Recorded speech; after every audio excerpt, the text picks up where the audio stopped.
on te voit derrière. Ok, c'est parti.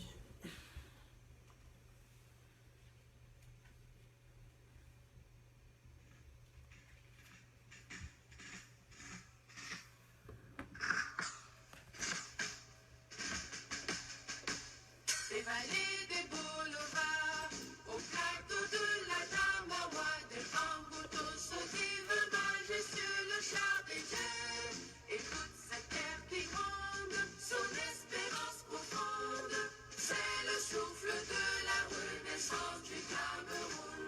Les sources de Nanga, les torrents de la Sanaga, nous déravinent le Seigneur vive à les flots du Vouri. Ce flot de réjouissance, c'est la nouvelle naissance, c'est le souffle de la renaissance du Cameroun.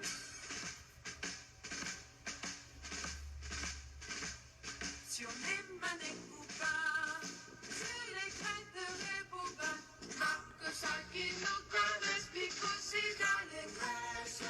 Ces armatans qui chantent, ces voix sont triomphantes, c'est le souffle de la renaissance du Cameroun. Hello, bonjour. Bon, en fait, je vais parler en même temps. Du moins, on va se dire bonjour en même temps. Bonjour à toi. Bonjour à tout le monde. Bonjour à Harold Koulak. Et à tous ceux qui se connectent. Soyez les bienvenus à mon mur. Soyez les bienvenus à mon profil. Soyez les bienvenus à ce thème et savourez l'hymne de la Renaissance avant que nous ne démarrions les hostilités. C'est le souffle de la renaissance du Cameroun. De Kousseri à Batouri, de Bakassi à Kierosi, unis par le précieux ruban des noces de Fumba. Les enfants tout d'amour, la nuit précède le jour, sur les sillons de la renaissance du Cameroun.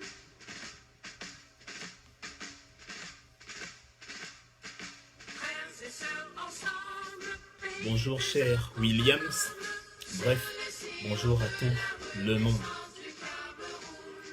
Frères de sang ensemble, prenons le vivre ensemble, sur les sillons de la renaissance du Cameroun. Terre de mes ancêtres, que j'aime de tout mon être, je m'engage sur les sillons de ta renaissance. Afrique en miniature, pour ta progéniture, je m'engage sur les sillons de ta renaissance, sur les sillons de la renaissance du Cameroun. Je m'engage sur les sillons de ta renaissance. Voilà, bonjour, bienvenue, en tout cas bonsoir selon le lieu où vous vous trouvez. Chaque militant du MRC qui se respecte devrait, en tout cas avant chaque entrevue comme celle-ci, faire passer l'hymne de la Renaissance pour créer justement cet esprit d'appartenance à la famille politique que représente le MRC. Cela fait un petit moment que je n'ai pas fait de streaming. L'actualité de l'heure étant brûlante, je me retrouve plus ou moins dans l'obligation d'en faire un. Je n'ai pas abandonné le volet vidéo, bien sûr que non. C'est parce que d'une certaine façon, dans un souci de pragmatisme pour exister aussi dans le réel, il a fallu ces derniers mois, ces dernières semaines, vous l'avez certainement vu, élaborer des initiatives citoyennes sur le terrain camerounais depuis la diaspora qui montraient ou qui contribuaient à montrer que le mouvement de la Renaissance initié par l'illustre, le prestigieux Maurice Kamto continuait sa marche, n'était pas mort et que nous avions une possibilité d'action à toute épreuve capable de bousculer les rangs du RDPC et de les mettre en déroute. De toute façon, vous le voyez très bien, ça va dans tous les sens, c'est panique à bord, on dirait le naufrage du Titanic 2.0. Donc beaucoup de belles choses se sont passées, beaucoup de belles choses ont eu lieu ces derniers mois, ces dernières semaines justement, et j'ai décidé quand même de faire une petite pause sur toutes ces choses-là pour parler de temps en temps, parce que c'est important, informer de mes opinions, en tout cas des opinions du MRC aussi par la même occasion, sur l'actualité de l'heure, sur la lecture qu'on peut faire des événements qui animent notre nation ces derniers jours, des événements qui, partant de notre nation, animent aussi l'actualité internationale ces derniers jours, dont c'est ça qui justifie alors que je me retrouve devant vous en ce vendredi 25 avril alors que je devrais peut-être être en boîte de nuit pour mon anniversaire, c'est demain.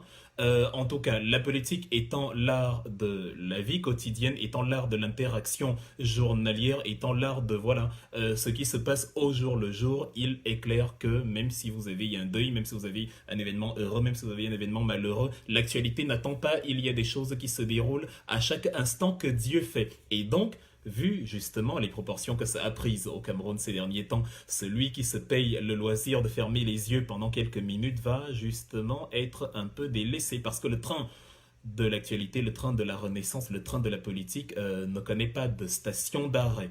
Alors, bienvenue encore, bienvenue à ceux qui nous rejoignent au fur et à mesure. Je salue tous les amoureux de la dignité humaine, tous ceux qui ont pour obsession principale le vivre ensemble, l'amélioration du vivre ensemble, l'amélioration de la communauté, l'amélioration des conditions de la communauté africaine, tous ceux qui ont à cœur d'éduquer nos concitoyens, d'éduquer nos compatriotes, d'éduquer notre peuple sur le civisme, sur l'art de dialoguer, sur l'art de faire la politique, sur l'art, voilà, d'interagir de manière positive pour que demain, le monde que nous allons laisser à nos enfants soit un monde de beau, soit un monde riche d'émotions positives, riche d'activités qui vont dans le bon sens. Et justement, les cas échéants, en ce qui concerne le Cameroun, je salue tous les patriotes, les vrais, pas les autoproclamés, qui ont en ligne de mire justement un Cameroun prospère où on respecte l'autre, où on respecte l'humain, où on respecte la femme, où on respecte l'enfant, où on respecte les libertés, où on respecte la dignité, justement,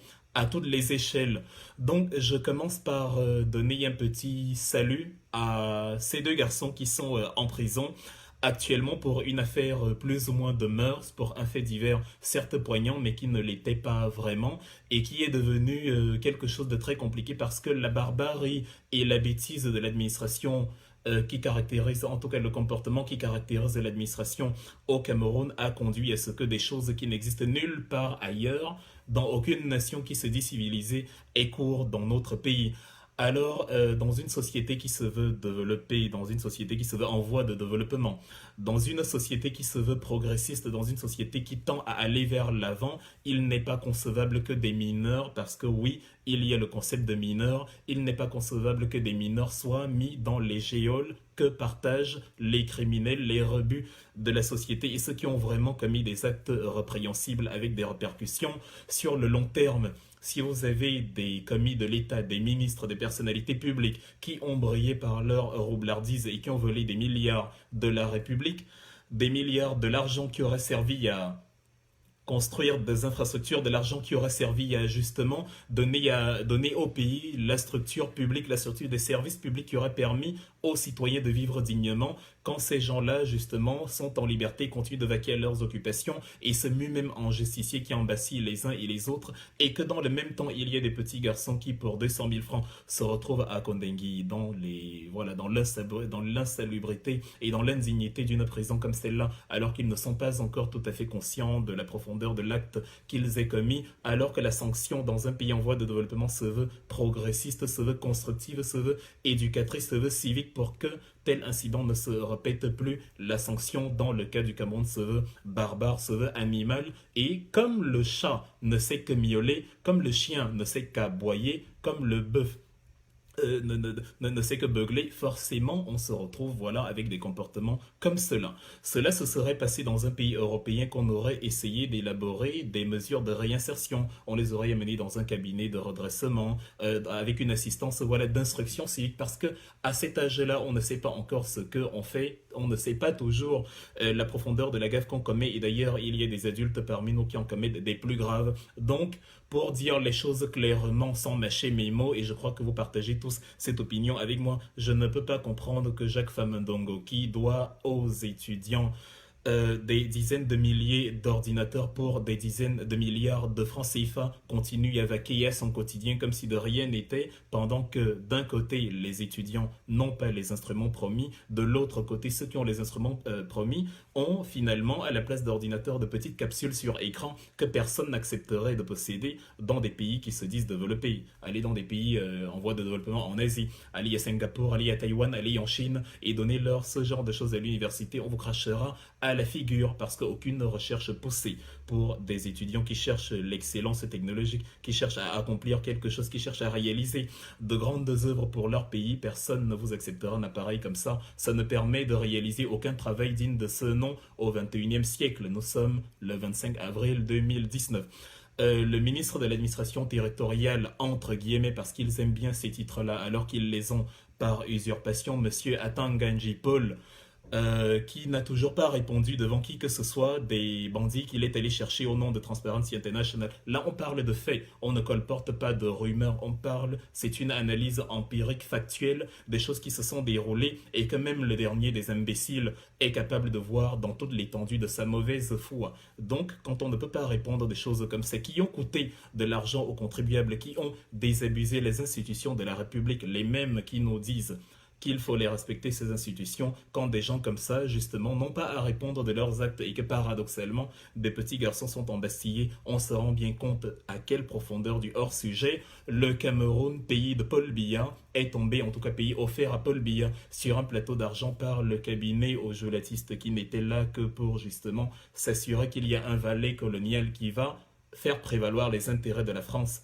au détriment des Camerounais eux-mêmes. On se rend donc compte avec des éléments comme ça que le Cameroun, comme nous le connaissons, comme nous l'espérons, n'a pas lieu et qu'il est temps vraiment d'un changement de paradigme. Il est temps que les choses, que le redressement, la probité intellectuelle, la probité morale et l'équilibre psychologique de nos principaux responsables soient questionnés, soient remis à l'ordre du jour et que les choses qui ont cours dans un état de droit qui se veut un état de droit dans les faits, est bel et bien lieu. Alors, un bonjour à ces jeunes garçons, beaucoup de courage à ce qu'ils ont fait. Ça aurait été mes petits frères que je leur aurais administré une petite correction et on aurait fait une sorte de conseil familial où on leur aurait dit, vous n'allez plus jamais répéter ce genre de choses, on n'amène pas des mineurs à Kondengui. Ce sont les mêmes qui n'ont aucune notion de la conception de ce qu'est la majorité ou la minorité. Voilà pourquoi dans le même pays, vous avez la majorité pénale à partir de 18 ans, on peut vous mettre en prison, mais la majorité électorale à partir de 21 ans, c'est-à-dire 2 ans plus tard, la vingtaine sonnée, parce qu'on ne veut pas que les nouvelles générations, voilà, qui ont une autre vision de la société, puissent se prononcer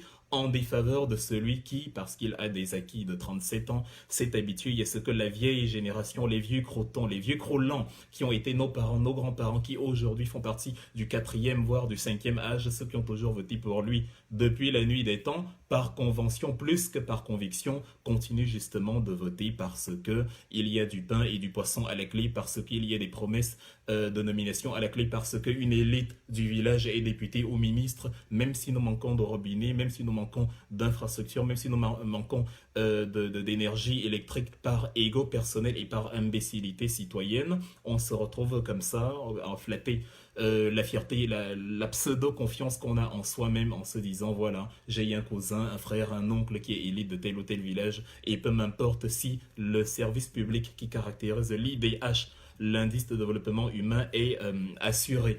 Voilà donc le bilan dressé, voilà ce qu'on peut dire pour un début, en tout cas voilà l'ouverture de rideau que j'avais envie de faire avant de passer à notre sujet du jour. Je dis encore bonsoir à ceux qui nous ont rejoints aujourd'hui. Bonjour à Harold Siewey, bonjour à Thierry Martial et bonjour voilà à tous ceux qui rendez-vous le 18 mai, je ne sais pas qu'est-ce qu'il y a le 18 mai. En tout cas, j'ai rien prévu le 18 mai. En tout cas, bonjour à vous tous et bienvenue justement à cet échange où nous allons parler, comme je disais d'entrée de jeu, de l'actualité de ces derniers jours, de l'actualité avec l'Union européenne qui, par sa voix parlementaire, a fait une sortie, qui a fait et qui continue de faire dans la sphère nationale camerounaise couler beaucoup d'encre et de salive et qui a même des répercussions à l'international où non seulement la diaspora camerounaise table dessus, mais aussi les observateurs internationaux, en tout cas les vrais cette fois, pas Transparency International, table dessus et on se pose la question, quelle est la lecture qu'il faut en faire, quel est l'avenir du Cameroun, quelle est la réaction de Paul Biya, quelles seront les répercussions politique, économique et voire militaire sur les nations camerounaises. Est-ce que le Cameroun est en train de commettre une erreur? Est-ce que le Cameroun est sur la voie du progrès? Est-ce que le Cameroun fonce tout droit vers la crevasse? Nous allons essayer de décortiquer tout ça point par point et essayer de voir l'apport factuel du rapport du Parlement européen justement sur la réalité de notre nation. Donc c'est un rapport qui est sorti le 18 avril dernier et qui dresse en tout cas le bilan, qui fait une sorte de carte politique, de carte politico-sociale de la vie camerounaise, de la vie sociopolitique justement camerounaise de ces derniers mois, voire de ces dernières années, et qui donne un peu l'avis de l'Union européenne, l'avis de certains pays, en tout cas de l'Union européenne, parce que ils ne sont pas toujours une entité où tout le monde a le même avis, mais qui donne en tout cas l'opinion et la tendance de ce que pense le monde occidental actuellement, de la réalité camerounaise, de la politique de Paul Biya et de voilà des possibilités d'évolution dans un sens comme dans l'autre. Alors, il a été perçu, il a été accueilli différemment. Selon qu'on est du camp Paul Biya ou du camp adverse, il a été accueilli avec retenue par ceux qui soutiennent que Paul Biya est un bon président, par ceux qui soutiennent que voilà, le Cameroun est en paix, le Cameroun est serein, le Cameroun est sur la voie de l'émergence, le Cameroun est caractérisé par la force de l'expérience et ainsi de suite. Mais il a été accueilli plutôt de l'autre côté avec une euphorie non dissimulée de ceux qui pensent que c'en est assez. Avec Paul Biya, ça ne fonctionne pas. 37 ans ont eu largement le temps de nous montrer qu'il y a des choses qui se sont faites de manière contraire à ce qu'elles auraient dû être faites. 37 ans dans la roublardise politique, économique, sociale, citoyenne, dans la répression des libertés, dans l'insulte de la dignité humaine, dans la violation du droit des femmes, dans la violation du droit des enfants. Et voilà, c'est pour ça donc que nous avons ces antagonismes-là et que nous allons les analyser ici de manière objective, de manière factuelle, de manière empirique. J'aime bien toujours insister sur ces points-là, parce que notamment étant le représentant ou la représentation d'un parti politique ici comme ailleurs, nous avons eu l'habitude que la mauvaise foi du camp d'en face, notamment le camp RDPC, nous a catalogué de mauvaise foi. C'est comme si le serpent rencontrait un ver de terre. C'est comme si le ver de terre rencontrait un serpent et le ver de terre commençait à se moquer du serpent en disant regardez-le-moi, il n'a pas de pattes, il rampe sur son ventre. Donc vous avez un sorcier qui vous accuse de sorcellerie et c'est justement ce que nous avons en face de nous actuellement, que ce soit sur les plateaux télé, que ce soit dans le débat d'idées, que ce soit sur les communiqués insolites et complètement ridicules que les principaux responsables de l'administration camerounaise font. Vous allez remarquer que la mauvaise foi habille ces gens-là comme les rayons habillent l'astre solaire et que ce sont paradoxalement ces gens-là qui vous taxent de mauvaise foi, alors que dans une réelle opposition d'idées, on va voir que vous opposez des faits pendant qu'ils opposent un Cameroun imaginaire qui n'existe que dans leur tête. Alors, on a vu la sortie il y a quelques jours de Monsieur René Emmanuel Sadi, qui a d'ailleurs fait ses preuves dans le mauvais sens, bien sûr, quand il était encore ministre de l'administration territoriale, et aujourd'hui en tant que ministre de la communication, qui nous permet de comprendre qu'en fait, il aurait peut-être dû rester à l'administration territoriale parce que niveau communication, que ce soit du point de vue de la déontologie, que ce soit du point de vue de l'expression ou de la qualité oratoire, il est d'une médiocrité affligeante et les analyses, si on peut les appeler comme ça qu'ils font, n'ont rien à voir avec ce qu'on appelle la science. C'est le Congo ça, en fait, comme on le voit de la plus petite échelle RDPC jusqu'à la plus grande, c'est ce qu'on appelle en français facile le Congo ça, les rumeurs, le commérage et des choses qui n'ont rien à voir avec la réalité de ce que tout le monde peut voir. Donc ils ont fait une sortie avec lui en tête de file comme ministre de la communication qui fustige justement le rapport de l'Union européenne qui crie dans le sillage de l'exhortation de Paul Biya qui se découvre maintenant des élans de patriotisme et qui appelle un peuple à défendre la patrie alors qu'il fusille systématiquement ce peuple quand ce peuple descend dans la rue pour justement se défendre lui-même, lui qui est la patrie. Monsieur Paul Biya découvre que voilà la patrie existe finalement, que le peuple existe finalement et que maintenant le peuple doit descendre pour doit défendre ses intérêts et se battre jusqu'à la dernière goutte de sang pour justement préserver l'intégrité du Cameroun. Vous voyez qu'on est bel et bien en pleine sorcellerie politique. Non seulement on est en pleine sorcellerie politique, mais surtout il y a une très fausse lecture du discours du Parlement européen parce qu'à aucun moment, contrairement à ce que nous croyons, du moins dans la partie visible du rapport de ce Parlement, à aucun moment il n'entre dans une posture manichéenne où il dit que le président actuel, le président désigné Paul Biya est méchant et que les anglophones ou les ambazoniens ou les MRCistes sont les bons. Non, il fait une lecture réelle de ce qu'est le Cameroun, de ce qui s'est passé ces derniers temps et parfois même il applaudit les initiatives du Cameroun parce que Au tout début, dans ce qu'on peut appeler le préambule dans les entêtes de ce Parlement, il est dit justement que le Cameroun est actuellement en proie à ce qu'ils ont appelé une rébellion sécessionniste dans la partie occidentale du pays. C'est le cas d'ailleurs. Vous savez, pour quelqu'un qui est contre vous, il est un peu difficile de dire qu'il est de mauvaise foi quand il reconnaît quand même que vous êtes en train de combattre des gens qui veulent partitionner le pays alors que vous ne le voulez pas vraiment,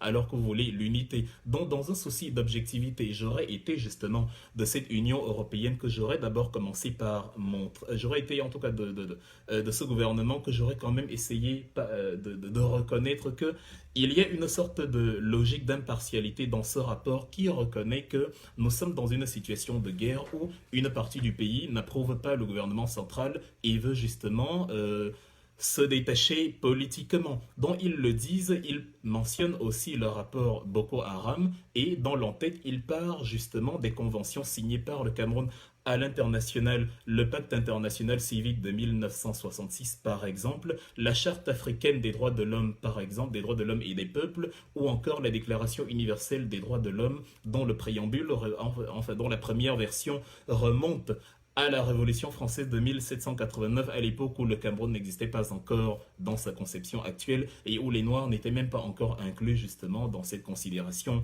de droits de l'homme. Et justement, il est porté par la haute responsable de l'Union pour les questions de sécurité, Madame Federica Mogherini, dont on a essayé d'internationaliser la chose et de dire on met ici le Cameroun dans un paradigme international qu'il a lui-même voulu plus ou moins. Parce que ce sont les mêmes qui disent que le Cameroun est un État souverain, mais ce sont les mêmes qui, lorsque les paradigmes internationaux se réunissent en incluant le Cameroun dans tous les pactes internationaux, intercontinentaux qu'il a signés, les mêmes crient à la souveraineté et au repli sur soi. Ce que le Cameroun appelle souveraineté aujourd'hui, nous allons le voir d'ailleurs au fur et à mesure de cette analyse, ça n'a rien à voir avec l'indépendance réelle. Ne m'appelez pas s'il vous plaît parce que voilà, je suis en pleine voilà, illustration de données importantes. Alors, pendant qu'on est dans ce paradigme-là, justement, de prétendue souveraineté, on constate que ces gens-là recherchent en fait à s'isoler quand on veut leur demander de respecter les conventions qu'ils ont justement de manière souveraine signées. Parce qu'on dit, voilà, on les a signées, on était indépendants, on a voulu nous-mêmes les signer parce qu'on voulait faire partie justement de ces pays-là qui sont unis par l'envie, la volonté de respecter le droit de l'homme, les droits des peuples, la dignité humaine. Donc, l'entête précise alors que c'est conformément à ces dispositions-là.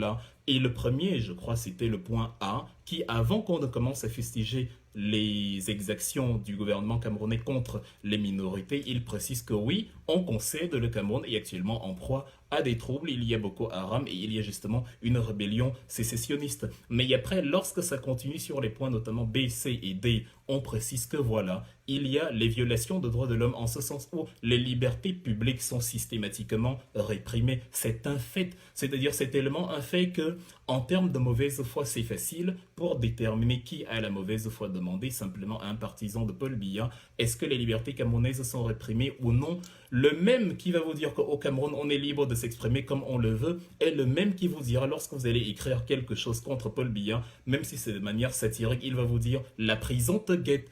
Et si tu es dans la diaspora comme je le suis actuellement, il va te dire, tente de remettre les pieds au Cameroun, à croire que l'intimidation est devenue un modèle de gouvernance. Donc, tout ce que tu peux dire qui est conforme à ta pensée, à ce que tu penses vraiment, tu dois le garder parce qu'on va t'opposer une sorte de monstre invisible qui va systématiquement te découper en rondelles, comme si tu disais quelque chose qui est non conforme à la vérité, comme si dans tes écrits ce que tu avais dit n'était pas un fait, comme si les éléments que tu fustiges n'étaient pas les éléments que tout le monde pouvait voir, même les aveugles. Et donc, c'est une sorte de mea culpa involontaire, c'est une sorte de voilà d'aveu involontaire où quelqu'un, en même temps qu'il te dit il y a les libertés, il te dit lorsque tu exprimes ta liberté que voilà, la prison te guette. Alors, c'est ce que mon ami Nzojo Foting appelait justement la liberté de bavardage sur le plateau de STV il y a quelques semaines. Ça veut dire À chaque fois que vous êtes dans un régime dictatorial comme le régime camerounais, on vous donne l'illusion, d'où le concept de démocrature. On vous donne l'illusion que vous pouvez parler. Si vous dites mouf ou je n'aime pas Paul Biya, c'est écrit sur Facebook, beaucoup de gens l'écrivent sur Facebook au Cameroun, ils ne sont pas inquiétés, ils ne sont pas mis en prison. Ça donne l'illusion qu'on est dans une sorte de démocratie, mais à partir du moment où ça devient sérieux, où le fait que vous disiez je n'aime pas Paul Biya commence à porter ses fruits et a une incidence réelle sur les populations, on se met à vous embastiller, on cherche à vous faire taire parce qu'on sait que là vous devenez réellement efficace. Et c'est ça justement la véritable dictature.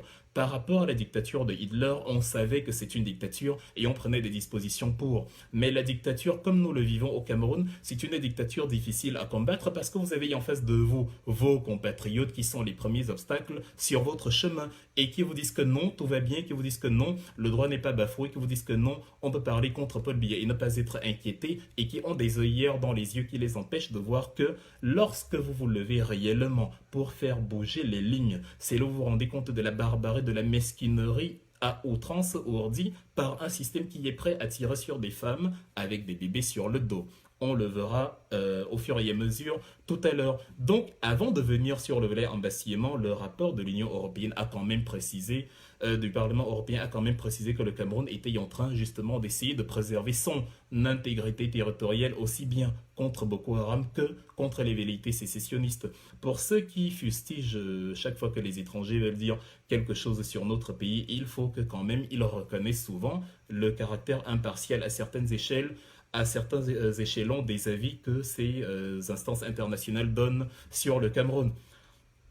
Alors ensuite, ce n'est pas comme si les éléments dont il était question, ce n'est pas comme si les éléments submentionnés étaient faux. Lorsqu'on parle des libertés publiques, lorsqu'on parle de la répression des libertés politiques au Cameroun, ce n'est pas comme si il fallait se lever à 1 heure du matin pour se rendre compte que oui, les libertés sont bel et bien bafouées. Les militants du MRC ont été embastillés selon des procédures qui ne respectent aucune loi et qui ne respectent aucune instance internationale et qui ne respectent rien du tout. C'est-à-dire, voilà, c'est une observation assez élémentaire. Et le droit qui stipule que lorsque vous êtes arrêté dans le cadre civil ou dans le cadre d'un délit de droit commun, vous êtes amené à comparaître devant un tribunal civil, cela n'a pas été respecté et on s'est retrouvé avec des éléments enfin avec des états de fait assez incongrus, assez rocambolesques où pour un délit de droit commun dans le contexte civil, on est embastillé et jugé par des tribunaux militaires. C'est ça qu'on appelle un procès politique. Lorsque quelqu'un attend seulement que vous fassiez la moindre erreur, ou en tout cas le moindre geste qu'il peut cataloguer comme erreur et vous amener dans une procédure de règlement de compte parce qu'il ne vous aime pas, parce qu'il veut vous faire taire, parce qu'il veut vous éliminer à tout jamais, c'est ça qu'on appelle un procès politique. Donc on n'est pas là pour dire le droit, on n'est pas là pour dire ce qui devrait être dit, on est simplement là pour justement embastiller un mouvement hostile au nôtre et le mettre à genoux pour de bon. C'est pour ça donc on arrête tout le monde, on ne sait même pas pourquoi on arrête. Dieu le fou de Banganté écrit si Paul Biya blague, moi Dieu je ne le blague pas, on le met en prison. Vous dites je n'aime pas Paul Biya, on vous met en prison. Vous dites que Paul Biya était un dictateur, on vous met en prison, comme si c'était faux, alors que le fait même de vous mettre en prison parce que vous dites qu'il est un dictateur est la preuve qu'il est un dictateur. Michel Onfray, un philosophe français très intéressant que vous connaissez certainement, en tout cas que certains d'entre vous connaissent, a rédigé 2 lettres à Emmanuel Macron où il parlait, en fait, où il accusait même, enfin, où il se moquait même implicitement de la supposée homosexualité d'Emmanuel Macron. C'était sur sa chaîne YouTube, ça a été d'ailleurs partagé des milliers de fois, vu par des milliers de personnes. Il n'a pas été embastillé, il a été au pire justement rayé de certains médias du service public parce que voilà, la mafia des médias ne veut pas que quelqu'un qui dérange, un penseur qui bouscule comme ça l'ordre social, viennent mettre en déroute un système qui est là juste pour faire les choux gras, enfin pour caresser les puissants dans le sens du poil. Mais à aucun moment sa vie n'a été inquiétée et à aucun moment il n'est en prison parce que jusqu'ici il n'a causé aucun tort à personne. Il a usé de sa plume, de sa littérature, de la satire, de la peinture qu'il fait de la société. Il a fustigé la négligence de son président devant les enjeux actuels, les gilets jaunes et consorts, et qui va plutôt en villégiature en Amérique du Sud se photographier avec des bodybuilders torse nu. Donc, on procède de la même façon au Cameroun et on est mis en prison. Et vous ne voulez pas qu'on parle de dictature. Soyons factuels, soyons raisonnables de temps à autre. Donc, On est arrivé justement à la suite de ce rapport où il y a le fameux point M. Après, les points, c'est parce qu'ils ont mis des points A, B, C, D, etc. Lorsque vous allez par exemple sur le point M montre quand même, et c'est encore intéressant de le dire, que le Cameroun justement a mis sur pied des politiques d'aide humanitaire à ces régions-là sinistrées du nord-ouest et du sud-ouest. Bon, on va passer outre le fait qu'on ne sait pas à 100% où est-ce que cette aide est partie. C'est un peu comme les frais scolaires Mobile Money qui ont été initiés il y a quelques mois, il y a à peu près un an par le ministre de, il y a à peu près un an par le ministre enfin le ministre de l'enseignement, le ministre de l'éducation de base, voilà, qui voilà permettait justement aux gens qui sont dans des personnes, aux personnes qui sont dans des zones rurales, dans des zones reculées, de pouvoir justement payer les frais scolaires sans avoir à se déplacer pour aller à l'établissement donner l'argent en main propre. Bon, aujourd'hui, il y a énormément de questionnements sur cette affaire. On ne sait pas toujours où l'argent s'en va. Les fiches ne sont pas toujours établies de manière transparente. Et on a un peu la même problématique sur la question anglophone et de l'assistance humanitaire, un peu comme on a la problématique des ordinateurs. Mais curieusement, l'Union européenne, à travers son Parlement, ne s'est pas attardée dessus. L'Union européenne a quand même reconnu que le Cameroun avait mis sur pied des politiques humanitaires pour les sinistrés du Nord-Ouest et du Sud-Ouest. Et ça, Monsieur Emmanuel Sadi et toute sa clique ne l'ont pas vu et n'ont pas vu que voilà, il y a vraiment une sorte de lecture factuelle, de lecture froide. Ce n'est pas parce que quelqu'un dénonce 99% de vos crimes que vous allez penser qu'il y a un acharnement de lui envers vous. C'est simplement parce que finalement, il n'a découvert qu'une bonne action que vous avez faite et 99 mauvaises actions qui conduisent donc à ce qu'il vous traite de criminel à outrance. C'est une simple lecture de fait. Donc, autant le gouvernement camerounais, comme on le fait avec les MRCistes, avec les gens de la société civile qui s'opposent au gouvernement, avec Longuet, Longuet et consorts, autant ils sont capables de créer des faux motifs pour arrêter des gens et les brutaliser, qu'ils n'oublient pas que le désordre est collectif et que justement la loi de la politique internationale étant la loi du plus fort, ceux qui sont plus forts que nous peuvent aussi à leur tour créer des motifs comme ils le veulent à notre endroit pour nous traiter de criminels et consorts. Donc il faut qu'ils retiennent quand même ces points-là pour dire que il y a quand même une sorte de logique d'impartialité. Et c'est poursuivi justement avec les prières, j'ai failli dire injonction, mais les prières que le Parlement européen fait à l'administration Paul Biya. Parce qu'après y avoir énoncé ces points-là à partir de A, B, C, D, M, etc., il se met quand même à dire nous exhortons le gouvernement camerounais à, par exemple, arrêter les procédures de détention arbitraire et d'extermination, d'exécution extrajudiciaire. Celui qui dit que c'est faux n'a certainement pas vécu le Cameroun de ces dernières années, est peut-être né hier matin et ne sait pas ce qui s'est passé avant. Souvenez-vous de la vidéo des deux femmes dans ces zones à risque là qui avaient leurs enfants sur le dos et qui ont été fusillés froidement comme ça par des militaires où l'ancien ministre de la communication, monsieur Isachiro Mabakari, choqué lui-même par la brutalité des images, va créer une histoire farfelue, rocambolesque dans le sillage du mensonge qui les caractérise depuis la nuit des temps et dire que ça s'est déroulé au Mali. Pauvre Mali, comme si le Mali n'avait pas assez de problèmes déjà comme ça, on lui colle encore des histoires comme ça sur le dos. Imaginez qu'un autre pays avait dit que c'est le Cameroun qui a assassiné, je ne sais pas, Diallo Telli en Guinée qu'on écrit, ou alors Norbert Zongo en 98 au Burkina Faso. Donc voilà. Et donc, le Parlement européen dit ça suffit, ne faites plus cela. C'est quand même des exécutions sommaires, c'est quand même des choses qui, dans un état de droit, ne devraient plus avoir lieu. Et après, il continue sur le point 2 en disant cessez avec l'usage excessif et systématique de la violence envers vos concitoyens. J'ai eu à parler une fois avec notre cher ami Gaëtan Gankam, vous vous souvenez certainement de lui. C'est le jeune garçon à qui un policier envoie une balle dans la jambe et lui dit lève-toi et marche.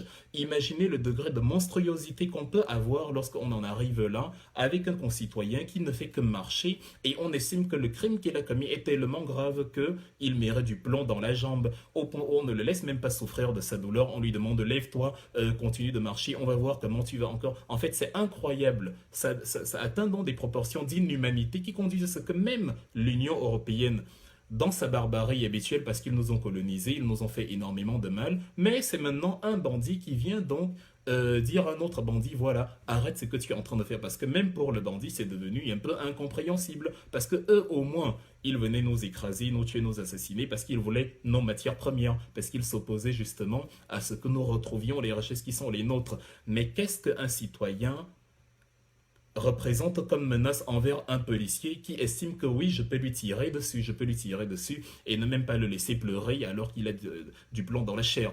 Outre le fait que ce policier n'est pas inquiété, on peut se demander pourquoi il ne s'est pas lui-même tiré une balle dans la jambe pour se relever et marcher, et comme ça on voit un peu ce que ça va donner. Est-ce que c'est ça l'état de droit? Est-ce que c'est ça la liberté qu'on recherche? Est-ce que c'est ça le Cameroun rationnel que certains défendent par un processus de zombification inexplicable? On se demande combien de neurones faut-il avoir perdu? Quel type de tapioca faut-il avoir fumé pour défendre une roublardise pareille?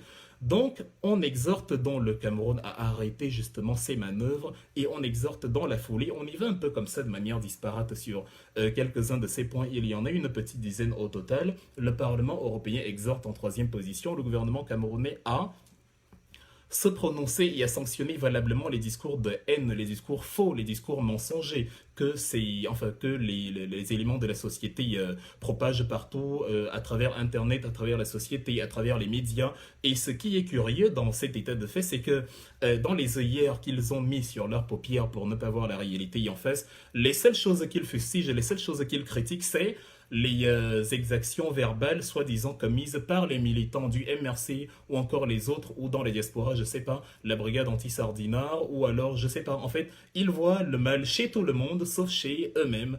Donc, on est un peu curieux en se demandant, mais lorsque un membre du gouvernement, à l'époque, Amadou Ali, disait que il n'y aura jamais un anglophone président, un peu comme ils le disent sur les Bamileke, il n'y aura jamais un anglophone président. Lorsque Atanganji disait non, il n'y a pas de problème anglophone, de toute façon on va les fouetter. Lorsque Famandongo dit que les anglophones sont comme deux morceaux de cube dans l'océan. Lorsque Samuel Maud récemment à la télé dit que voilà, on peut, non, il n'y a pas de problème, il n'y a pas de crise au nord-ouest et au sud-ouest. Lorsque André Luther Mac a dit que Paul Biya va au-delà de Jésus-Christ et qu'il a donc la latitude de faire tout ce qu'il veut. Lorsque les alliés du RDPC, notamment sur la fameuse chaîne Afrique Média, disent que Paul Biya est même gentil envers les anglophones, il faut, en fait, normalement, la loi, la constitution l'autorise à les abattre, à les détruire systématiquement. Lorsque sur l'autre chaîne Vision X, on dit, voilà, il faut ratisser les zones anglophones, c'est incroyable. Lorsqu'on a des discours comme ça, lorsque le nouveau ministre délégué à la justice par un procédé dont on ne comprend pas trop la chimie ou l'alchimie, va à la télévision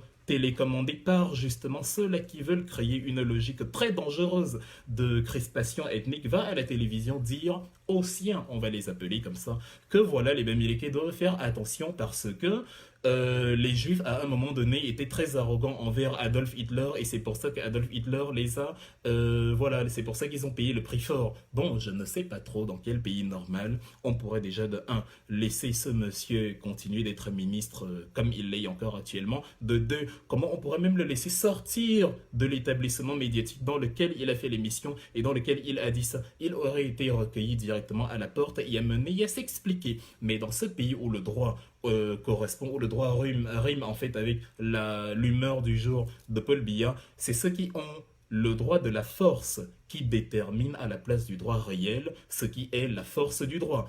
Et on se retrouve donc dans un état hors sujet où on a beau avoir les principaux tenants de l'exaction verbale et de la bêtise tribale, mais on la colle seulement sur les autres. Ce sont les mêmes qui disent à longueur de journée que le MRC est une secte baramique, est une secte tribale. Bon, je m'appelle Ikanga, Claude Wilfried. Mon père est de l'Est, ma mère est du centre. Je porte la tunique MRC, je porte l'effigie, le visage MRC, je le clame à corps et à cri. J'ai défendu le MRC au Cameroun, je défends le MRC dans les diasporas, j'ai organisé des adhésions massives ici comme au Cameroun et paradoxalement comme le président actuel Mamadou Mota, comme Olivier Bibo-Nissak, comme la très charmante Michelle Ndoki, comme Christian Penda Ikoka, le très intelligent conseiller et ancien conseiller de Paul Biya. Nous ne sommes pas tous de ces régions-là. Voilà de grands visages du MRC qui ne sont pas de la région, dont on dit que c'est un parti tribal. Et ceux qui portent cette version-là sont non seulement pas condamnés, mais en plus ils sont même poussés à le faire par des moyens soit matériels, par des promesses de quelconque nature, et ils ne sont pas inquiétés. Et lorsque le Parlement européen invite les Camerounais et les soi-disant dirigeants camerounais à remettre en question cette façon de procéder. Les mêmes disent que voilà, on veut déstabiliser le Cameroun. Quel est ce Cameroun qu'on veut déstabiliser quand vos concitoyens vous appellent au dialogue et que vous êtes les premiers à les fouetter et à dire que non, vous ne pouvez pas dialoguer avec des humains ordinaires. Les principaux acteurs de la déstabilisation du Cameroun sont ceux qui aujourd'hui jouent les patriotes et prétendent défendre un Cameroun qu'ils ont eux-mêmes contribué à mettre à genoux. Donc voilà, c'est à ce niveau-là qu'on se trouve. Et on continue avec les points supplémentaires. Il y a un point comme le point 6 où le Parlement européen, justement, incite les dirigeants camerounais à responsabiliser les forces de sécurité. Thomas Sankara disait, un militaire sans formation politique et idéologique est un criminel en puissance. Et vous le voyez actuellement, qu'est-ce qu'il faut penser d'un policier comme ça? Qu'est-ce qu'il faut penser de quelqu'un qui, parce qu'on lui a ordonné de vous arrêter, estime qu'il faut vous traiter comme un animal? Il vous roue de coups, il vous met au sol, il vous donne des coups de pied sur la tête, c'est incroyable. Le policier a pour mission de vous arrêter et de vous amener là où il faut vous amener. À aucun moment, il n'est là pour déterminer. Le policier n'est pas le juge. Le policier ne détermine pas si vous êtes coupable ou non. Le policier ou le militaire agit sur la règle de la présomption d'innocence. C'est seulement si on a dit que vous êtes coupable qu'il vous conduit dans la cellule. C'est seulement si dans les pays dictatoriaux ou du moins dans les cellules de torture des États-Unis, si on a déterminé que voilà vous avez des secrets, des top secrets à dévoiler et qu'il n'y a que la torture pour vous faire parler, que voilà on affrète un régiment spécial, affrété à la torture pour justement vous faire chanter. Outre ces cas-là qui déjà sont très fortement questionnable, aucun policier, aucun militaire n'a le droit de vous brutaliser parce qu'il vous a arrêté. Parfois, il vous arrête, vous êtes à la maison, il peut vous dire levez-vous, monsieur, suivez-moi. Il voit bien que vous n'opposez pas de résistance, il voit bien qu'il est lourdement armé et que si vous essayez de fuir, il pourra justement vous neutraliser. Mais non, sans résistance aucune, sans rien du tout, il opère envers de la violence qui peut être parfois physique, qui peut être parfois verbale. Et justement, on se retrouve dans cet état-là où le droit n'est pas dit, où la force, où le droit de la force prime justement sur la force du droit. Et paradoxalement, lorsqu'on se retrouve alors en train de fustiger ces éléments, les gens vous disent que non, il faut arrêter de déstabiliser le Cameroun. Oui, vous êtes en train d'user de la violence, vous êtes en train d'essayer de demander aux Occidentaux de venir faire du mal aux Camerounais, alors qu'en fait non, c'est justement parce que nous voulons un état de droit que nous n'acceptons plus que certaines choses soient dites. Et si certaines choses viennent des Européens, c'est une grandeur d'esprit de pouvoir constater que oui, en fait, il ne fallait pas faire ça. Oui, en fait, ils ont raison dans ce qu'ils disent. Oui, en fait, même si eux-mêmes sont de grands barbares, sur le point qu'ils viennent de souligner chez nous, ils ont quand même raison de le faire. Ils ont quand même raison de le critiquer. Les points suivants, notamment, critiquent encore quelque chose de totalement factuel. La réforme du code électoral. Vous avez, par exemple, là, je vais sur les points 8, 9 et 10. La réforme du code électoral est quelque chose qui a justement été demandé par Maurice Kamto il y a une petite centaine de jours. Et même avant, dans le cadre de l'avant-campagne, parfois on s'est retrouvé d'une certaine façon dos au mur, on est obligé d'aller aux élections, parce que si on n'y allait pas, les mêmes qui nous disent que bon, respecter les institutions et tout, voilà, ce sont les mêmes qui nous auraient dit si on n'était pas allé aux élections, bah de toute façon vous n'êtes pas allé aux élections, pourquoi est-ce que vous vous plaignez? Il fallait partir, essayer de remporter les élections, et une fois que vous les auriez gagnées, vous aurez maintenant mis un autre code électoral sur le terrain. Maintenant qu'on y est parti, les mêmes nous disent que bon, vous saviez que le code électoral était mauvais, pourquoi est-ce que vous êtes allé aux élections quand même?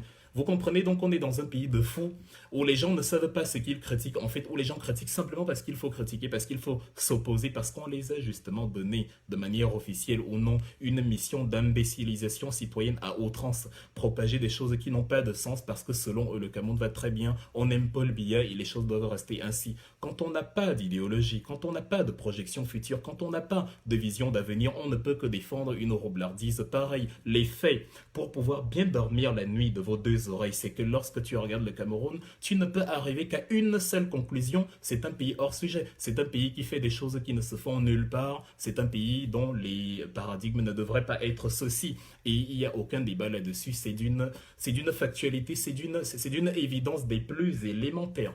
Dans le code électoral qui demande à être qui doit être réformé avant les processus prochains, inclut le fait, je peux ajouter qu'il doit être respecté. Ce n'est pas tout de réformer un texte écrit. Ce n'est pas tout de dire que oui, à partir de maintenant, nous allons faire que bon, ce n'est pas seulement que le PV, ce n'est pas seulement le PV des LECAM qui fait foi. Non, il faut aussi être capable, lorsqu'on a élaboré une loi, lorsqu'on a élaboré une nouvelle règle, de respecter cette nouvelle loi-là, de respecter cette nouvelle règle-là. Parce que vous avez un calendrier électoral comme au Cameroun actuellement où on a des élections, on a deux élections prévues cette année, les élections municipales, les élections, enfin trois élections, les régionales, les municipales et les législatives. Normalement, c'est ce que dit la Constitution.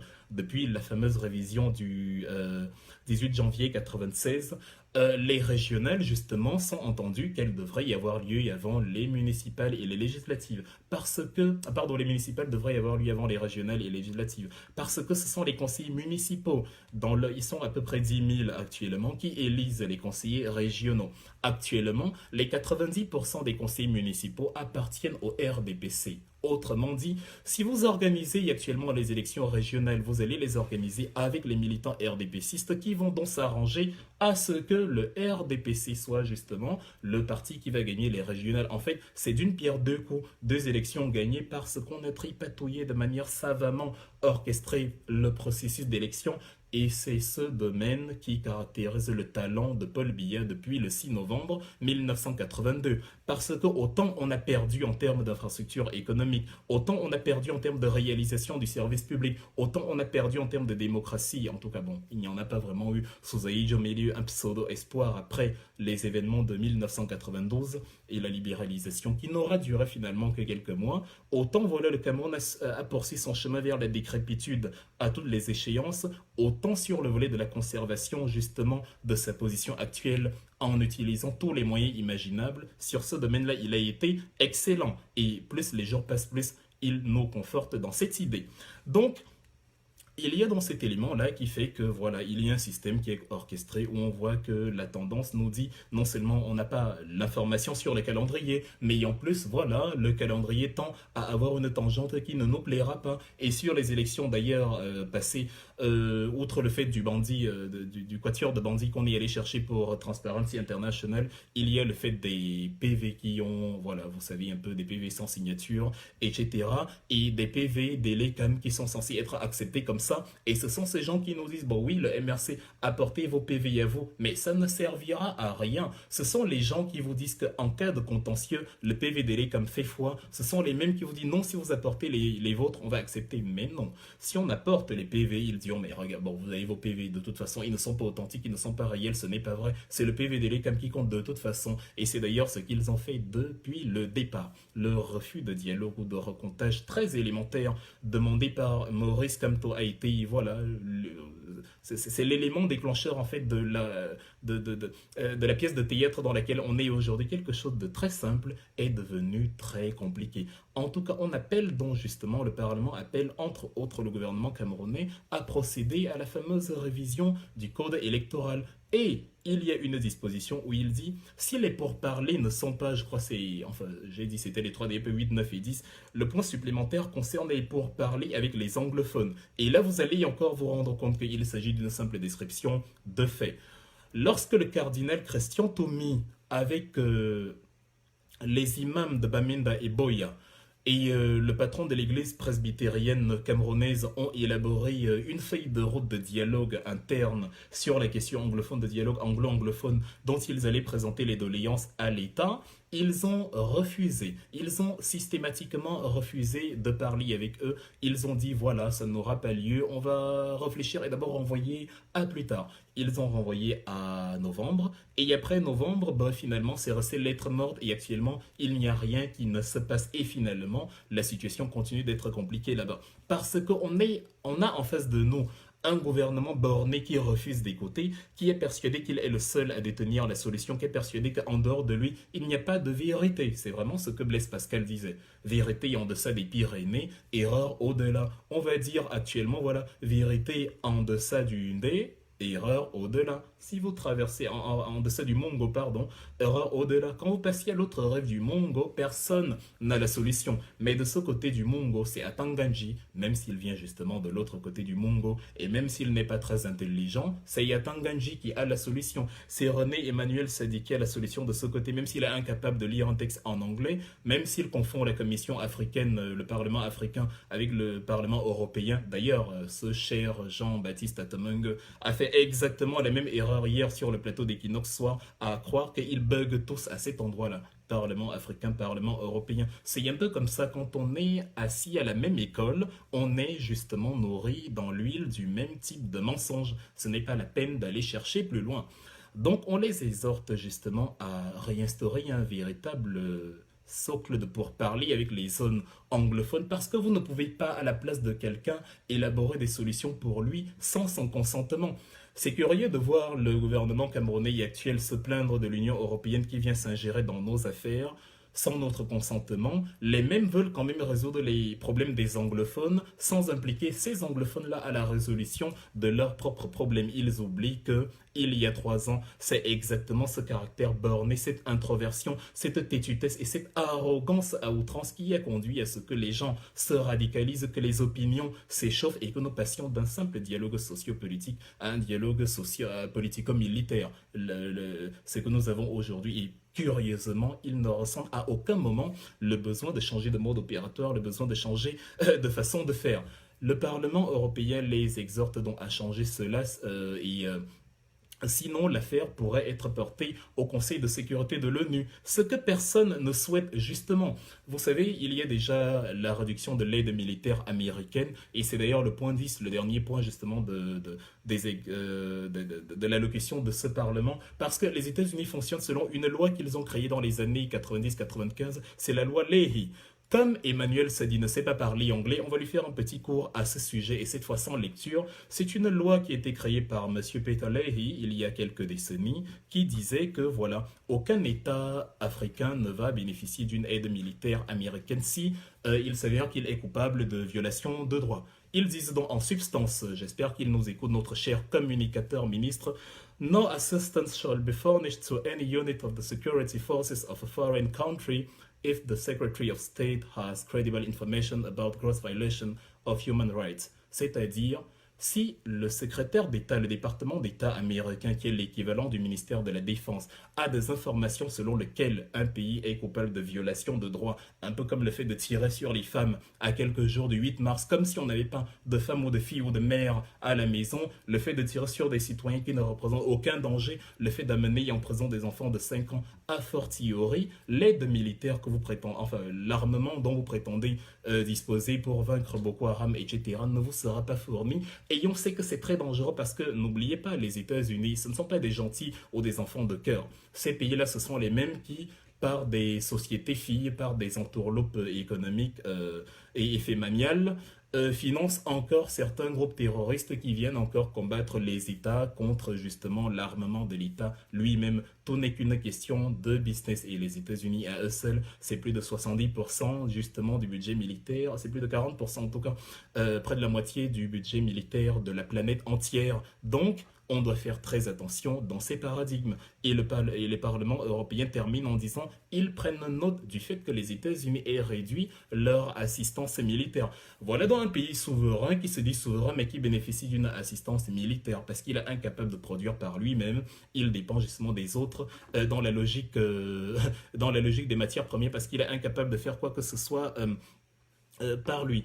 Alors, il y a quelques petites incohérences de l'administration Paul Biya qu'il faut souligner une fois que nous avons terminé de détailler, en tout cas de présenter grosso modo, les principaux piliers de la résolution du Parlement européen. Ces éléments-là, entre autres, c'est le fait que les, les, les gouvernements camerounais crient à la souveraineté. J'avais illustré ça dans un petit texte il y a quelques jours où je disais, mais attendez, je suis un adolescent, j'ai 18 ans, c'est très bien, je suis majeur.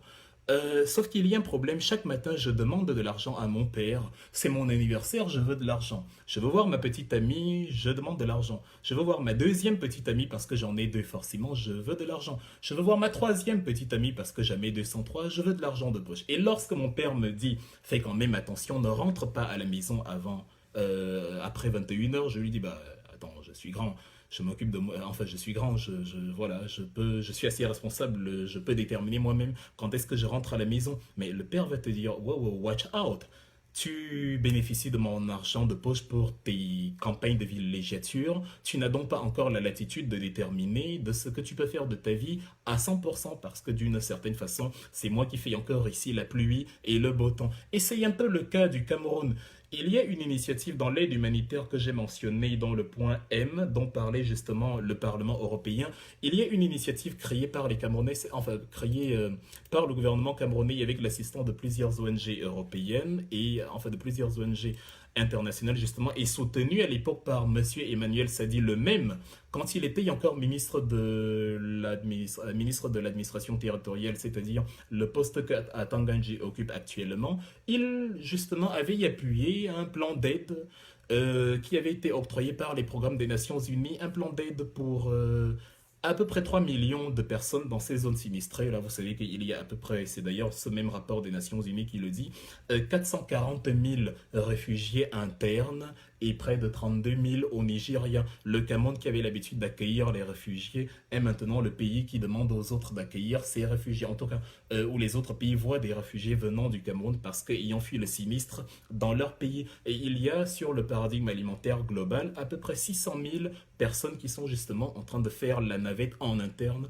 pour de meilleures conditions de vie et 35 000 qui viennent plus ou moins de ces régions-là. Donc, quand on a une hécatombe comme ça, où on est établi qu'un Camerounais sur 6, à cause de ces sinistres, se retrouve en déficit d'alimentation équilibrée, on sollicite des aides extérieures et justement, c'était en janvier 2019, on parlait d'une assistance pressentie à 303 millions de dollars, évalués en milliards de francs CFA. Combien ça fait? Vous avez donc quelqu'un qui, quand vous avez faim, vous octroie, on dit octroyer, mais on sait comment ça fonctionne avec l'Union européenne, mais en tout cas dans ce paradigme-là, c'est bien cela, vous apporte 300 millions de dollars et vous pensez qu'il le fera de gaieté de cœur et qu'à aucun moment, quand des choses se passeront chez vous, il n'aura pas un droit de regard. C'est être encore plus naïf que le bonnet de Issei Bakary parce que celui qui donne ordonne.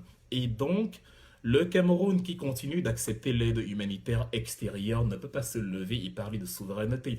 Lorsque nous avons, parce que avant de commencer à militer pour le MRC, moi j'ai toujours été dans la guerre anti-Occident, ça n'a d'ailleurs pas changé, anti-impérialisme occidental, pas anti-peuple occidental. Mais en tout cas, nous avons fustigé le franc CFA, nous avons mené des campagnes contre ça, contre l'impérialisme économique, et des campagnes qui ont été menées au Cameroun ont été à chaque fois réprimées, parce qu'ils n'ont jamais changé. La bêtise dictatoriale, c'est toujours comme ça.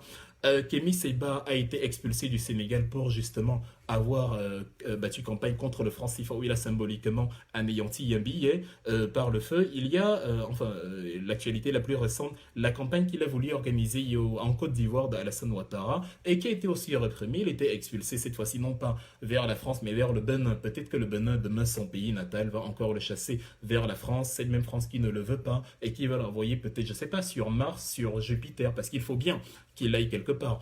Au Cameroun, si vous tentez une campagne comme ça, ce sera encore pire. Vous serez accusé de déstabilisation, hostilité à la patrie, des amours de Paul Biya. Qu'est-ce qui est l'amour pour la patrie? Se battre contre le franc CFA qui met à genoux l'économie de nos pays, ou alors approuver un président qui maintient le franc CFA et qui met donc à genoux l'économie de nos pays avec les résultats que tout le monde peut voir, comme je le répète encore. Mais l'hostilité dans cette société d'inversion de valeurs, une société de contre-valeurs, comme disait Charles Atiba Iéné, l'amour de la patrie est devenu hostilité contre la patrie. Voilà pourquoi Nelson Mandela, que vous applaudissez aujourd'hui, était écrasé dans les années apartheid sous Ian Smith et surtout le régime de l'apartheid. Voilà pourquoi Steve Biko a été assassiné en septembre 1977 alors qu'il n'avait rien fait de mal. Voilà pourquoi Oumniobé, dont vous voulez voir les statues à Douala, a été pourtant pourchassé par le régime Aïjo et Ernest Wangé, Félix Moumier et consorts assassinés dans les années 60 jusqu'en 71. Voilà pourquoi même Jésus, vous alliez à l'église tous les dimanches. D'ailleurs, vous nous cassez les oreilles avec cette histoire de christianisme, mais pourtant, vous auriez été à l'époque de Jésus que vous aurez été les premiers à dire ce type-là mérite de la prison, il trouble l'ordre public. Voilà un monsieur qui se balade partout en prétendant être le fils de Dieu. Arrêtez-le. Mais Comme le nègre ne va jamais y apprendre des leçons de ses bêtises passées, il faut toujours 10 ans, 15 ans, 30 ans pour vous rendre compte de l'erreur. Et l'histoire a beau se répéter, vous tombez toujours dans les mêmes erreurs. C'est pire qu'un enfant. Alors c'est ça la problématique de l'incohérence. Nous demandons l'assistance étrangère, mais en même temps, lorsqu'il y a un processus d'immixtion de l'étranger sur nos affaires, on leur dit allez-vous-en. Pour les APE où le Cameroun a ouvert son marché aux sociétés, en tout cas aux entreprises, pardon, aux nations européennes, le Tchad, le Gabon, le Congo, la Guinée équatoriale et la République centrafricaine n'étaient pas d'accord. Le Cameroun l'a fait tout seul et les autres pays sont amenés à le subir. Parce que le Cameroun, incapable de produire, et en plus, la crise au nord-ouest et sud-est actuellement a mis à genoux un bon pan du deuxième employeur du pays, deuxième créateur de richesse, la CDC, qui fait que ce n'est pas vraiment, le Cameroun n'est pas vraiment en train d'amorcer un processus de création de richesse pour endiguer les problèmes passés, bien au contraire. Et donc, quand on se retrouve dans un déficit comme ça de création de richesse et de création de plus-value, on importe encore plus justement les produits de première nécessité à l'extérieur. On a donc besoin de cet extérieur-là pour continuer à survivre. Et après, on parle de souveraineté. On est en pleine sorcellerie.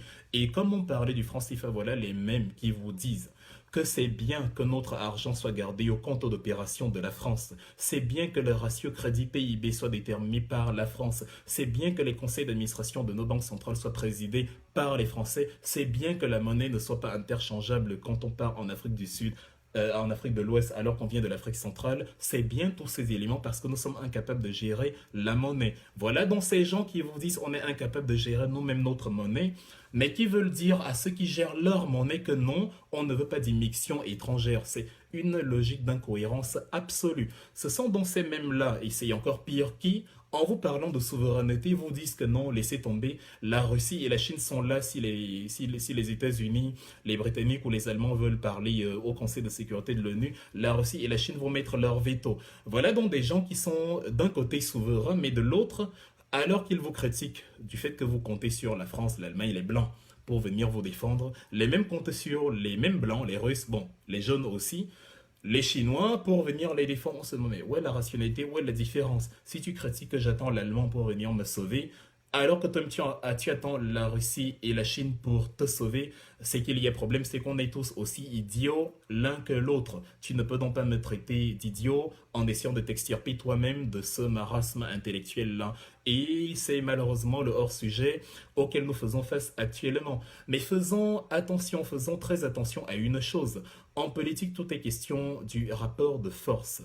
La Chine, la Russie ne vont s'allier qu'avec les plus forts parce qu'ils vont vous piller tous ensemble. Ces gens-là sont unanimes sur le sujet du pillage de l'Afrique. Ils ne se feront la guerre que s'ils ne s'entendent pas bien sûr comment piller l'Afrique et non sur la protection ou je ne sais pas quoi. Un pays doit d'abord chercher à se protéger lui-même et après il va chercher à voir. Donc je ne sais pas sur quoi Emmanuel Sadi compte quand il dit, à supposer même que les États-Unis voulaient demain raser la République du Cameroun. Qu'est-ce qui les en empêcherait? Prenez toute l'Union européenne avec ses 28 pays, c'est 16 300 milliards de dollars en termes de produits intérieurs bruts. Ce n'est rien comparé aux États-Unis qui, à eux seuls, sont la première économie du monde avec 20 000 milliards de dollars de produits intérieurs bruts. Une puissance économique supérieure, une puissance politique supérieure, une puissance militaire supérieure, une puissance médiatique supérieure et une puissance démographique quasi égale à tous les pays de l'Union européenne. En termes de puissance, je n'aime pas les Américains, mais arrêtez de divaguer. C'est la super géante rouge du système solaire. C'est le Jupiter de la géopolitique internationale. Vous ne pouvez pas, avec la grande gueule, vous opposer à la superpuissance américaine, quand bien même il voudrait s'attaquer à nous de manière ouverte. Et je suis le premier que ça blesse de dire ça parce qu'on est faible. Ça ne réjouit pas de savoir qu'on est faible, mais on est faible justement parce que ceux qui disent aujourd'hui qu'ils nous gouvernent, qu'ils sont nos administrants, refusent d'écouter la voix du peuple quand le peuple leur donne les indices qui font un pays puissant, c'est-à-dire la rétrocession du paradigme culturel enseigner notre histoire, la rétrocession du paradigme économique, finir avec les APE et produire localement la richesse, la rétrocession du paradigme scientifique, balayer le trop-plein de filières littéraires et enseigner enfin la science, la création de richesses, la chimie, la physique, la technologie, voilà, les éléments porteurs pour demain, pour qu'on puisse fabriquer nos panneaux solaires vu qu'on a le soleil, pour qu'on puisse fabriquer nos éoliennes vu qu'on a le vent, on a de bonnes températures au bord de la mer, pour qu'on puisse fabriquer nos barrages puisqu'on a euh, les fleuves, la mer et tout, 918 km pour la Sanaga, la Benue qui traverse le Tchad, le Nigeria, le Chari, le Logon, le Ntem, le Ndé, le Nyon, le Noné, etc.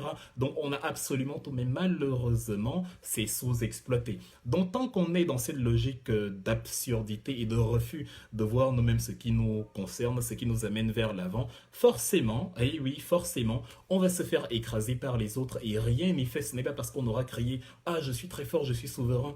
Les Américains sont allés tout seuls écraser l'Irak et on a pu voir le rapport de force entre eux et les autres puissances européennes parce que tout le monde était contre. Ça n'a pas empêché malgré tout que les États-Unis aillent massacrer les Irakiens et les Irakiens n'ont rien pu faire et l'Europe n'a rien pu faire. La politique est un rapport de force. Regardez la Corée du Nord aujourd'hui. Avant de commencer à parler fort à l'Occident, elle a d'abord veiller à se militariser, à se rendre autonome justement dans le domaine nucléaire. On peut créer contre vous tous les motifs qu'on veut pour vous arrêter.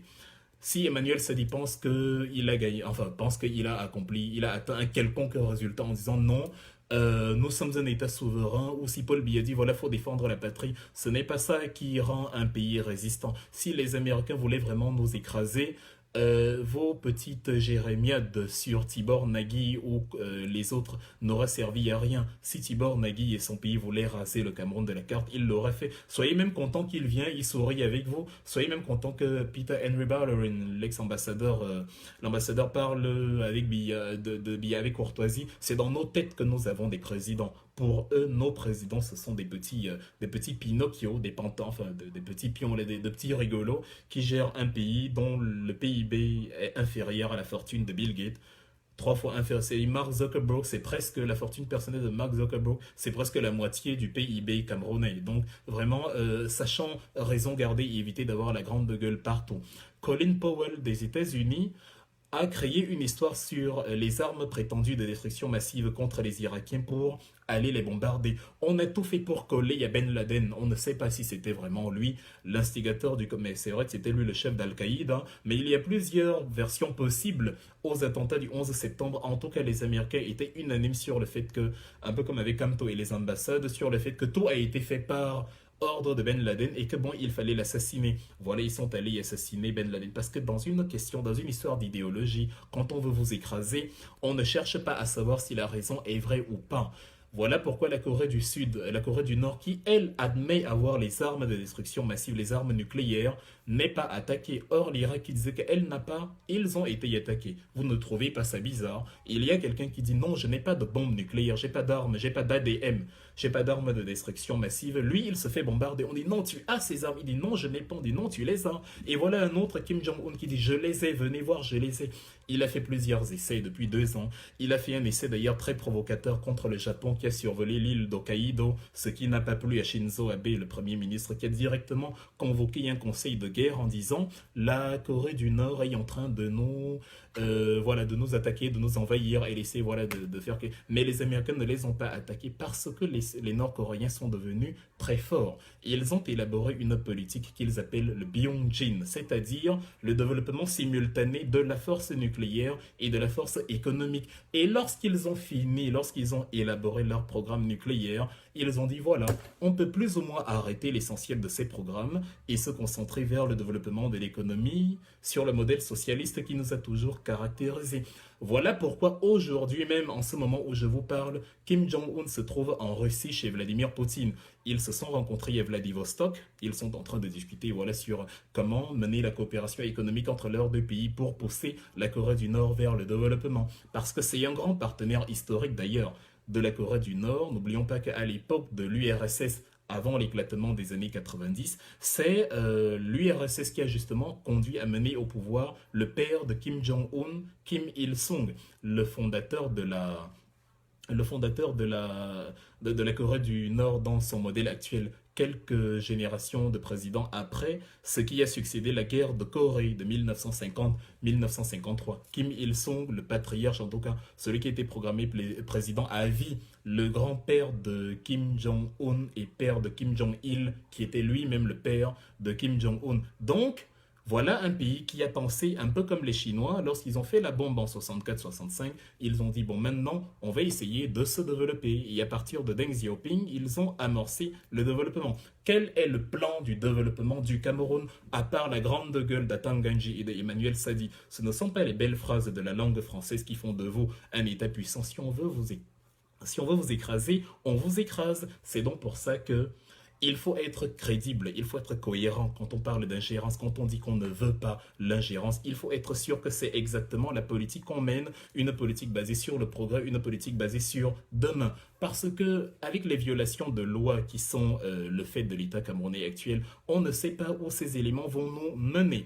Si on peut se projeter, par exemple, pour finir et dire si alors quoi le Cameroun de demain, qu'est-ce qui va arriver? Il y a Paul Biya, qu'est-ce qui va arriver du Cameroun? Qu'est-ce qui va se passer? La première leçon qu'il faut retenir, c'est que c'est bien si les Européens se penchent sur nos affaires, mais considérez ça comme un subside. Les Européens ne sont pas le socle premier qui vont développer les pays africains. Les Européens sont en fait ceux à qui on se tourne, ou en tout cas les instances internationales sont celles vers qui on se tourne quand à l'intérieur, en interne, ça ne va plus. Ce n'est pas parce qu'elles vont nous sauver, mais en même temps, il y a un avertissement qu'on peut donner aux dirigeants de nos pays africains, c'est que vous ne pouvez pas en même temps refuser le dialogue avec vos compatriotes et en même temps vous plaindre qu'ils font appel aux voisins externes. Parce que prenons un peu les choses, je sais pas, prenons les choses sur un ordre chronologique.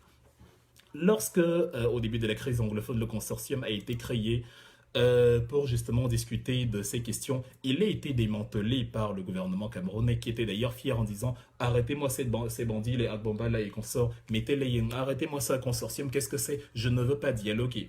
Lorsque Christian Tomi et les trois évêques ont dit on va faire le dialogue, on a renvoyé, on a encore renvoyé, on dit on ne veut pas dialoguer. Maurice Kamto est arrivé, il a dit je veux recompter les voix de l'élection présidentielle, on a dit fiche-nous la paix, on ne va pas recompter. Je veux réformer le code électoral, il dit fiche-nous la paix, on ne va pas recompter. On l'a mis en prison, il dit je veux dialoguer avec Paul Biya. René Emmanuel se dit mais c'est incroyable, il est partout cet homme, c'est délirant. René Emmanuel Sadi dit que non, Paul Biya est le président de la République. Il ne peut pas discuter avec un humain ordinaire. Regardez, gouvernance par arrogance. On pourrait faire un poème avec ça. Sauf que si on fait un poème, on va ajouter la troisième rime. Gouvernance par arrogance mène à la violence. Et c'est justement la violence là d'ailleurs. On va ajouter la quatrième rime, jamais 300 cap. Il faut une belle strophe de 4 vers. Gouvernance par violence entraîne l'ingérence et par extension la violence. Donc, vous refusez de dialoguer avec le consortium, vous refusez de dialoguer avec Christian Tomi, vous refusez de dialoguer avec Maurice Kamto sur le recomptage des voix, vous refusez de dialoguer avec Maurice Kamto depuis la prison, vous refusez de dialoguer avec le peuple qui descend dans la rue pour manifester des libertés, vous leur refusez même de nettoyer les rues, vous leur refusez de curer les rues de nos villes, mais en même temps vous parlez de souveraineté, en même temps vous parlez de...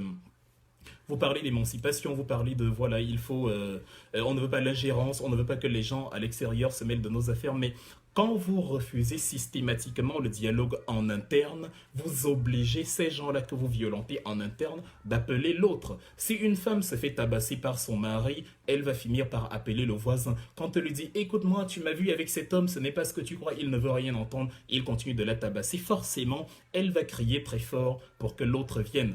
Donc ce que le gouvernement Biya appelle amour de la patrie ou patriotisme, comme il le dit sur Facebook, bon, lui-même ne sait pas qu'il a un compte Facebook, il y a un petit rigolo là qui gère depuis qu'on lui a dit, voilà, tu vas gérer la page du président. Dès qu'il sent une humeur de Paul Biya, il écrit un texte pour faire plaisir, un peu comme le journaliste de Mobutu qui faisait des montages qui déifiaient un peu Mobutu. Mobutu y jetait un coup d'œil, il appréciait beaucoup, bon, les mêmes qui l'ont quand même rejeté après sa déchéance quand Kabila est venu en 97 le chasser de là.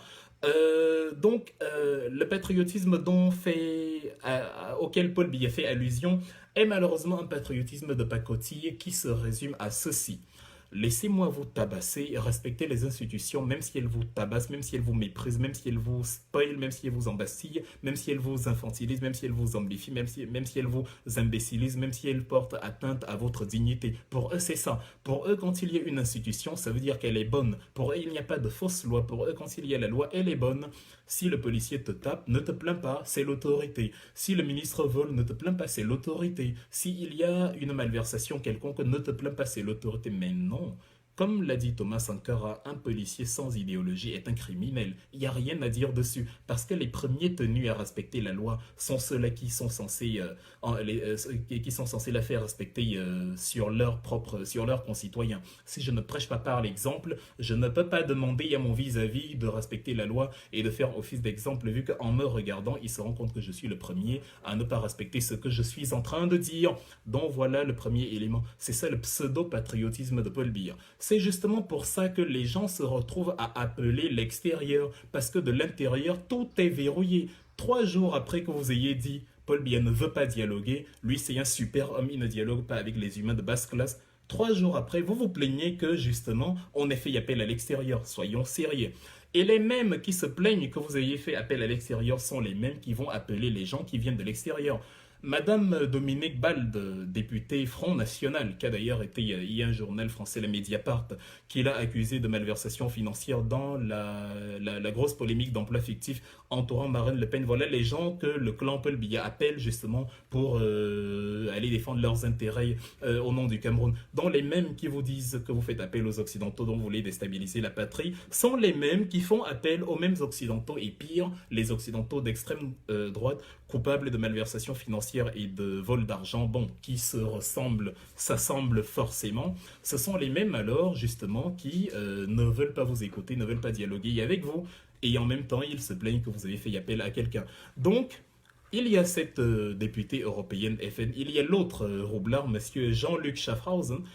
Monsieur Schaffraus, c'est aussi enfin, il fait partie de ce qu'on appelle le Rassemblement Bleu Marine. En tout cas, ils sont tous du Front National. Et c'est un autre, voilà, c'est un autre récidiviste dans une affaire de malversation concernant certaines rétrocommissions avec des banques internationales partout dans le monde, en Russie notamment, etc. Voilà le type de personnes avec qui il s'allie. C'est ces gens-là qui vont défendre la patrie. C'est un peu comme les bandits de Transparency International. C'est un peu comme ces voyous-là qu'on est allé chercher. Voilà ceux qui défendent la patrie.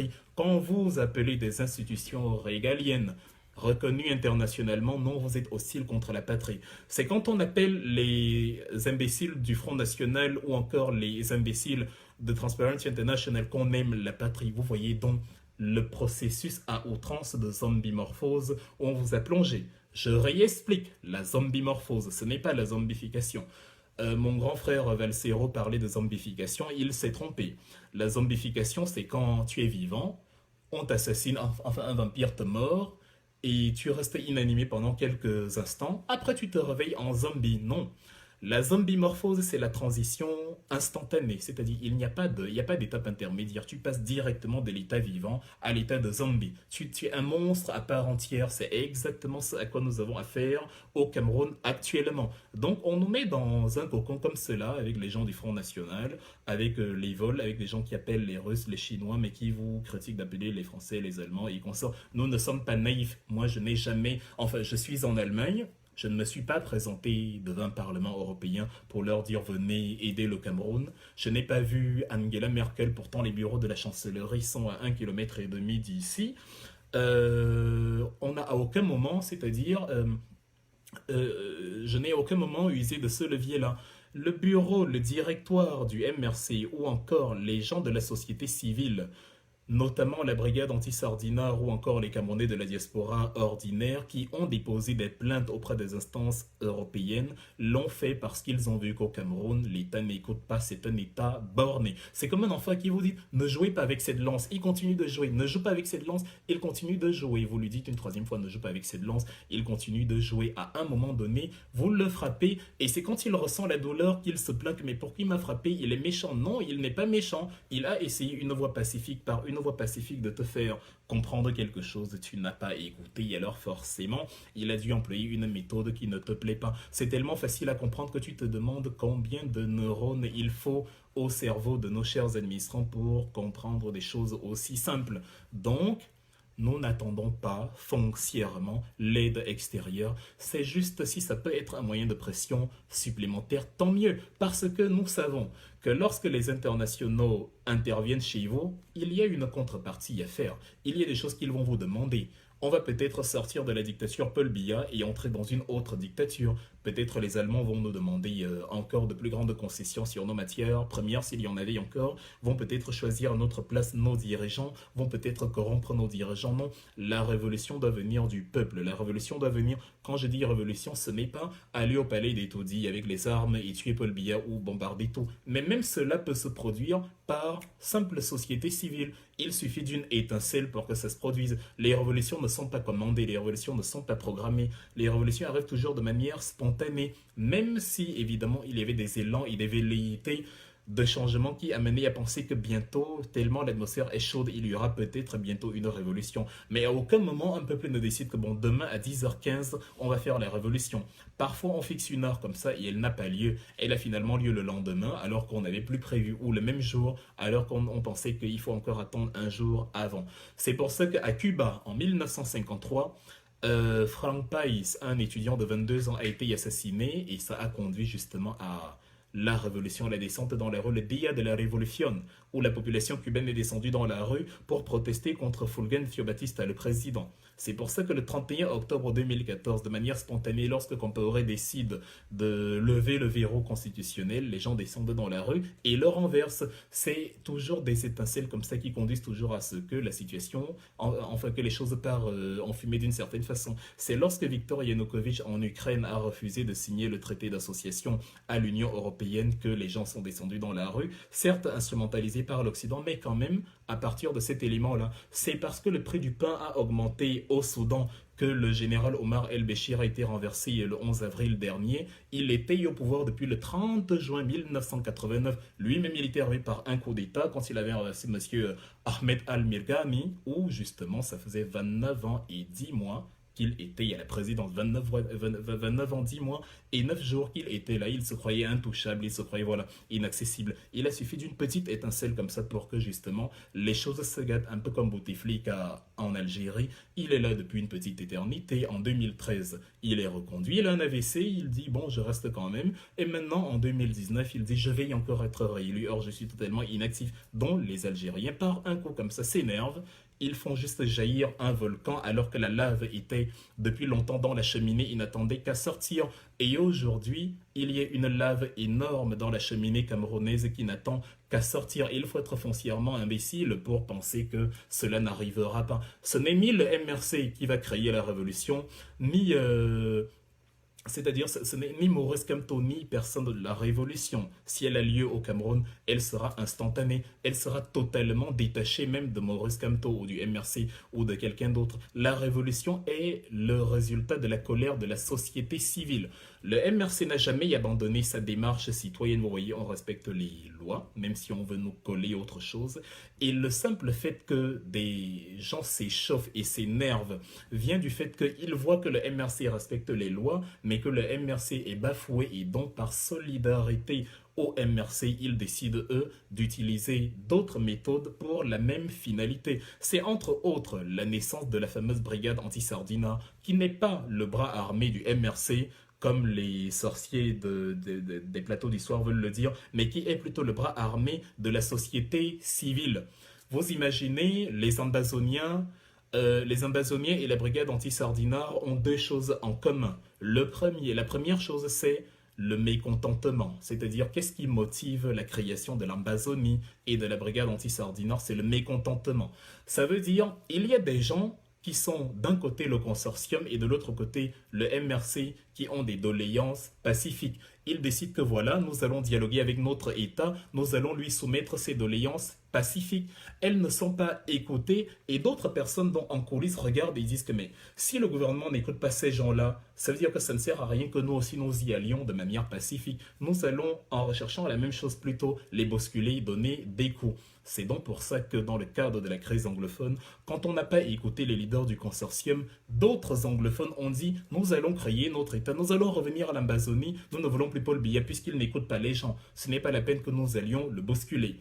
Dans la même logique alors, lorsque le MRC organise les marches du 26 janvier ou lorsque le MRC organise son contentieux post-électoral, les Camerounais de la société civile se rendent compte que le gouvernement Paul Biya n'écoute pas, tabasse tout le monde, tire sur des gens et disent que bon ok, nous allons passer à l'offensive, nous allons aussi frapper un grand coup avec violence s'il le faut, d'où le boycott à outrance des artistes, d'où le saccage des ambassades, en fait c'est tellement facile à observer que tu te rends compte que ce n'est que de la manipulation politique qui veut faire attribuer à Maurice Kamto et au MRC des choses qui ont été en fait l'œuvre de Camerounais qui légitimement même ont eu le ras-le-bol d'un gouvernement qui est incapable d'écouter de simples revendications citoyennes. Le seul créateur de la brigade anti-Sardinard, c'est Paul Biya. Un peu comme il est le seul créateur des Ambazoniens. Parce que quand tu n'écoutes pas quelqu'un qui pleure, quelqu'un qui te demande pardon, tu radicalises son opinion, tu radicalises sa façon de voir les choses, tu envenimes l'animosité qu'il a en lui, tu lui fais comprendre que ça ne sert à rien de dialoguer. Et c'est stupide de refuser le dialogue d'une part, et de se plaindre d'autre part que celui qui voulait dialoguer avec toi et qui s'est rendu compte que c'est impossible est allé dialoguer avec quelqu'un d'autre à ton sujet. Si une femme ne dialogue, enfin si une femme se rend compte que son mari ne dialogue pas avec lui, elle va commencer à dialoguer avec le voisin parce qu'avec lui elle se sent mieux. Elle va rigoler avec lui parce qu'avec son mari elle n'arrive plus à rire, il est menaçant, il est méchant, elle va se détourner de lui. Mais si en même temps il refuse de dialoguer avec elle et il refuse qu'elle dialogue avec le voisin, forcément à un moment donné ça va conduire à une crise. La gouvernance par l'arrogance conduit à l'ingérence et finit par la violence. C'est comme ça, on n'y peut rien. Et celui qui ne l'a pas compris va encore contribuer avec Paul Biya et toute sa famille et tout son clan politique. Quand je dis famille, je parle de la famille politique, à précipiter le Cameroun dans les abysses du hors-sujet dans lequel il se trouve. Alors, l'Union européenne ne vient pas nous sauver, ce ne sont pas de bons blancs, mais on est content de la pression qu'ils mettent quand même sous Paul Biya et tout son clergé politique qui deviennent totalement fous. Ils font des conférences à minuit, ils font des plaintes contre X qui n'existe finalement pas, on ne sait pas qui est X, Sadidi, Maurice Kamto a saccagé les ambassades, après il dit on ne sait pas qui a saccagé les ambassades, après il dit bon, les militants du MRC ont saccagé les ambassades, après bon, on a porté plainte contre X, après finalement non, on n'a pas porté plainte, en fait vous voyez que on est dans l'esbrouf total, on est dans l'enfumage soporifique à des échelons impossibles à décrire. On est dans l'imbécilisation d'une société crédule qui avale tout, qui ne remet rien en question. Et comme ils ont le pouvoir médiatique, du moins pour l'instant, ils instrumentalisent ce pouvoir médiatique-là donc pour marcher sur la population et leur faire avaler des choses qui n'ont rien à voir avec la réalité. Donc, pour conclure, que ceux qui tirent sur la population arrêtent de parler de droits de l'homme, que ceux qui embasillent des femmes qui n'ont rien fait que marcher, arrêtent de demander à la population maintenant de défendre la patrie. Bon, qu'est-ce qu'on doit faire? On doit descendre dans la rue maintenant et défendre la patrie contre les Occidentaux, quand les citoyens ont voulu défendre leur intégrité, leur citoyenneté, leur vivre ensemble dans des conditions dignes, contre un gouvernement qui spolie leurs richesses, on a dit non, vous ne descendez pas. Descendre, c'est hostile à la patrie.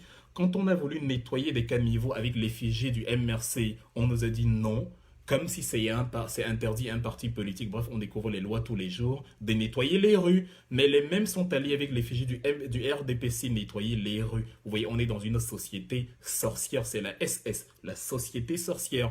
Et les sorciers sont ceux-là qui, parce qu'ils ont le pouvoir, justement, instrumentalisent ce pouvoir-là pour avoir raison, même quand ils ont tort. Ce sont des rhéteurs, c'est comme ça qu'on les appelait dans la Grèce antique. L'art de vaincre sans avoir raison, raisonner juste sur des idées farfelues, et quand en plus on a la violence, ben forcément, on peut décider de qui va en prison, qui est en liberté, mais dans un pays rationnel, est-ce que Paul Biya serait libre quand on trouve normal qu'un président passe 4 mois sur 12 dans un pays étranger et que ça devient un événement le fait qu'il ait passé 6 mois au pays. Mais imaginez Macron en pleine crise des Gilets jaunes qui prétend qu'il va aller pour un mois, comme Paul Biya disait dans sa circulaire, il va aller pour un mois dans aller se pavaner à l'hôtel intercontinental. Pour un mois, en pleine crise anglophone, lui il va pour un mois à l'hôtel. C'est incroyable. Il n'y a pas de... de devis sur ces biens. Il n'y a pas de ratification de l'article 66 qui demande de déclarer les biens chez ces gens-là qui prétendent respecter la loi. Un imbroglio de folie et d'irrationalité à n'en plus finir. Et pour last but not least, la dernière irrationalité, c'est le fait que on sait tout, on dit que Paul Biya sait tout, il est renseigné sur tout, il sait qui a fait quoi, il a des éléments qui font que il sait que comme toi saccager les ambassades, mais paradoxalement les procès se font à huis clos, or tout le monde voudrait savoir qui a saccagé les ambassades avec preuve à l'appui. Il est incapable de savoir comment les chantiers de la CAN évoluaient, au point où même moi, en tant que simple citoyen, j'ai eu plus de facilité à savoir que la CAN n'aurait pas lieu que lui qui est président. Il a plus de facilité à savoir là où Maurice Kamto se trouve, mais il ne sait pas là où se trouvent les véritables zones à problème de son pays. Les gouvernements du Cameroun demandent à au Parlement européen d'aller dans les zones anglophones et de vérifier par eux-mêmes que tout va bien, alors qu'eux-mêmes n'y vont plus. Philémon Yan, l'ancien Premier ministre, n'est pas allé voter dans sa localité d'origine. Atanganji, qui vient de ces régions-là, n'a plus mis les pieds là-bas depuis Mathusalem. Paul Biya, qui avait annoncé de faire campagne là-bas, n'y a pas mis les pieds. Pourtant, ça fait 6 mois qu'il est au Cameroun. Voilà, un double événement. Il est depuis 6 mois au Cameroun, mais de deux, il n'arrive pas à aller, malgré ce long séjour certainement inédit depuis 32 ans. Il n'arrive pas à aller dans une partie de son pays. C'est lui le prisonnier de la République du Cameroun. Bon, sauf que lui, enfin nous on est dans la République du Cameroun, lui il est dans ce qu'on appelle la crevettonie. La crevettonie, bon, c'est pas de la caricature, c'est ce que Cameroun signifie la rio, Toscamaro, c'est la rivière des crevettes. Et la crevettonie, dans son sens actuel, c'est un pays où rien n'est rationnel. C'est un pays où le faux est la loi. C'est un pays où les voleurs disent que force reviendra à la loi en oubliant leurs propres crimes. C'est un pays où on envoie les fous et les mineurs en prison, pendant que les voleurs de milliards sont appelés ministres, on les appelle son excellence, que les clowns, les amuseurs publics sont envoyés sur les plateaux télé au nom du gouvernement pour après être catalogués de personnes, enfin, personnes qui agissent sur leur propre compte et qui distillent voilà, des sornettes sur voilà, une autre communauté. Donc en tout cas voilà, je voulais conclure en disant que non, nous ne sommes pas des attentistes qui veulent que l'Union européenne vienne nous aider. Aucun peuple n'a jamais été aidé par un autre. Le peuple camerounais, vous l'avez vu, cherche à s'aider lui-même. Et c'est justement parce que le gouvernement sait que le peuple a la possibilité de s'aider lui-même qu'il inculque, je vous dis, c'est savamment orchestré. On inculque la peur à outrance à tout le monde. On injecte en vous les gènes de la terreur. Tu écris sur Facebook, on dit Kondengi Toket. Tu es dans la diaspora, on dit tente de mettre les pieds au Cameroun. On veut effrayer, comme si on était encore au Moyen-Âge. On veut terroriser, comme si ça marchait et encore. On veut vous mettre dans une psychose absolue. La mort, mais non, attends, on va tous mourir. On va tous mourir et personne ne vous a garanti que parce que vous faites politique, vous allez mourir plus tôt que si vous ne l'aviez pas fait. Moi, quand j'ai failli mourir il y a une dizaine d'années, poignardé lors d'une agression, un 25 novembre en 2008, 21 jours à l'hôpital, je ne faisais pas politique. Bien au contraire, quand tu ne t'intéresses pas à la politique de ton pays pour améliorer les conditions de vie dans ton pays, tu seras toi aussi victime d'une agression. Toi ou ton frère ou ta mère, tu seras victime d'une mort prématurée par manque de soins dans un hôpital, tu seras victime d'un accident sur la route Yaoundé-Douala, tu seras victime d'une électrocution parce qu'un fil électrique pendait par là. Donc, finalement, la politique, c'est l'art de chercher à sauver et à rallonger sa vie. Parce que c'est à ce moment-là que tu fustiges le fait qu'un câble électrique ne doit pas traîner par là, qu'il faut une véritable politique d'urbanisme avec des routes potable à plusieurs voies qui permettent aux usagers de circuler librement avec l'accès à l'eau potable et qui ne permet plus les maladies qui ont normalement disparu dans les grands pays. C'est quand tu fais donc politique que tu t'intéresses à cela, l'amélioration des conditions de vie. Ce n'est pas l'art de la terreur. Ce à quoi nous avons affaire au Cameroun est justement la preuve qu'on est dans une dictature où on menace systématiquement, tu vas aller en prison. Les vrais voleurs, les vrais criminels, ils sont libres parce que tu as écrit sur Facebook, je n'aime pas Paul Biya. On te menace d'aller en prison comme si tu étais obligé d'aimer Paul Biya. Mais non, l'amour, il n'est pas forcé. L'amour politique, encore moins. Je n'aime pas Paul Biya, je l'assume totalement. D'ailleurs, quand je dis je n'aime pas Paul Biya, je ne parle pas du père de Brenda ou du mari de Chantal, je n'en ai rien à foutre. Je parle de la personne politique Paul Biya et de son programme de gouvernance absent, totalement hors sujet, qui a mis le Cameroun à genoux. C'est une observation factuelle et empirique qui fait que la seule conclusion à laquelle je peux aboutir, c'est celle-là. Donc, nous comptons sur nous-mêmes d'abord, mais nous faisons comprendre justement à l'administration camerounaise que, attention, c'est vous justement avec cette façon de faire la politique, cette façon totalement hors sujet de faire la politique, qui allait créer un Cameroun que personne ne souhaite.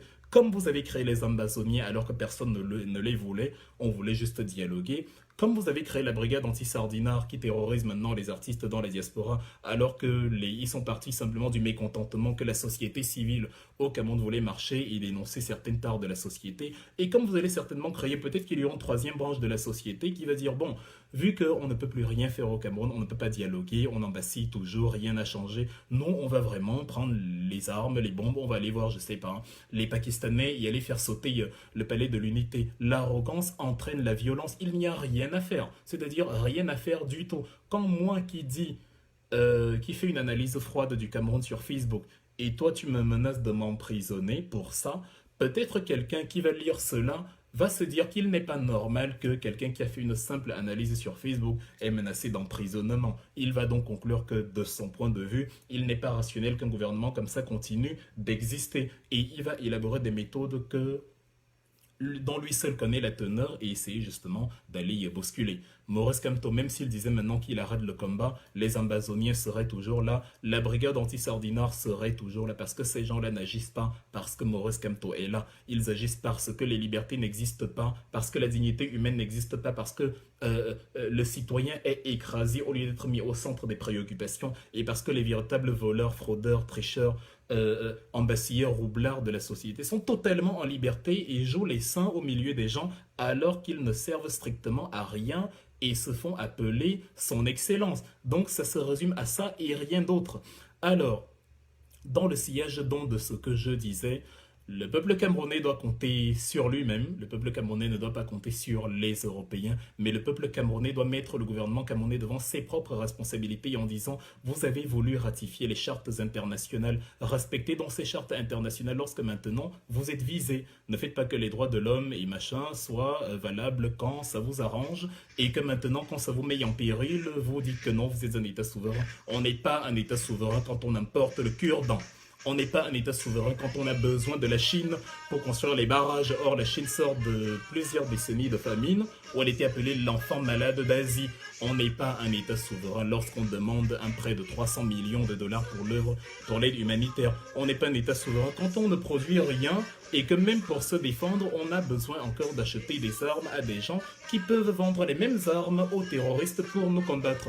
On n'est pas un État souverain quand, pour se protéger de l'Occident, on fait des alliances ou du moins on espère en la réaction de la Chine et de la Russie. On n'est pas un partenaire historique avec la Chine et la Russie comme le sont les Nord-Coréens actuellement. Parce qu'il y a eu plusieurs sommets. Dimitri Medvedev et Kim Jong-un en 2011 se sont rencontrés avant que Kim Jong-il, avant que Kim Jong-un et Poutine se rencontrent actuellement à Vladivostok. Donc voilà ce que j'avais à dire en substance, que celui qui ne croit pas en la science de l'analyse nous donne justement sa version des faits et qu'il nous dise comment lui il voit de la fausseté dans le tableau qu'a dressé le Parlement européen sur le cas camerounais. Nous n'aimons pas l'ingérence, personne n'aime l'ingérence. Mais nous sommes les premiers à nous plaindre du fait que, comme Paul Biya n'accepte pas justement d'être un président républicain, il oblige peut-être pas nous du MRC, mais en tout cas la société de manière générale à espérer en un sauveur externe, en un messie externe, avec toutes les conséquences que ça peut avoir. Le messie externe n'existant pas, celui qui vient de l'extérieur va peut-être nous mettre dans une situation plus compliquée que celle du départ. Donc, en gros, nous avons tous à y gagner. C'est pour ça que la solution, en plus de se trouver chez nous, se trouve vers ces gens-là qui doivent accepter que oui, il y a eu tricherie électorale, oui, il y a eu absence d'écoute, oui, on doit reviser le code électoral, oui, on doit accepter le dialogue à Maurice Kamto et voir un peu comment on peut souscrire à ces exigences. Il est temps de changer de façon de faire si on veut que les solutions soient différentes, en élaborant toujours les mêmes solutions et en s'attendant que les résultats soient d'autres résultats. On fait preuve de stupidité politique, je le dis, je l'affirme, je le pense et je le répète. Donc voilà ce que j'avais à dire grosso modo pour aujourd'hui. Merci à vous d'avoir été assez nombreux sur ce streaming pour le suivre. Je ne sais pas combien de temps Il a duré. Je vous souhaite une bonne fin de week-end. Je vous souhaite beaucoup de prospérité, beaucoup de bonheur dans vos activités. Et je vous donne rendez-vous prochainement pour des prochaines analyses. De mon côté, vive le MRC et vive la Renaissance.